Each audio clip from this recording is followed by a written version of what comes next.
સુરત શહેરના કાપોદ્રા વિસ્તારમાં બ્રિજ ઉતરતા અકસ્માતની ઘટના બની હતી। ટ્રક ચાલકે બે બાઇક ચાલકોનો અડફેટમાં લેતા એક વ્યક્તિનું ઘટના સ્થળે જ કમકમાટી ભર્યું મોત થયું છે, જ્યારે એક વ્યક્તિને પગના ભાગે ઈજા થતા સારવાર અર્થે હોસ્પિટલમાં ખસેડવામાં આવ્યો હતો।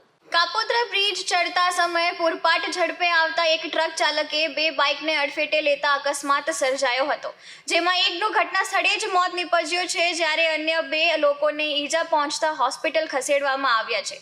પુણા ગામ વિસ્તારમાં આવેલી શંકરનગર સોસાયટીમાં 44 વર્ષીય માલવીયા ભૂપતભાઈ બાલાજીભાઈ બાઇક પર કાપોદ્રા વિસ્તારમાંથી પસાર થઈ રહ્યા હતા। આ દરમિયાન કાપોદ્રા બ્રિજ પર પૂરપાટ દોડી રહેલા રાધેશ્યામ ટ્રાન્સપોર્ટના ટ્રકના ચાલકે પહેલા તેમની બાઇકને અડફેટે લીધી અને ત્યારબાદ અન્ય એક બાઇકને પણ અડફેટે લીધી હતી।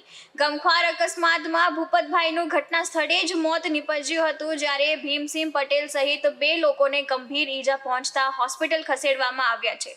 પીક અવર્સમાં થયેલા અકસ્માતને પગલે મોટી સંખ્યામાં લોકો દોડી આવ્યા હતા। બેફામ ટ્રક ચાલકે બે બાઇકને અડફેટે લેતા યુવકનું ઘટના સ્થળે મોત નીપજતા લોકોમાં રોષ જોવા મળ્યો હતો।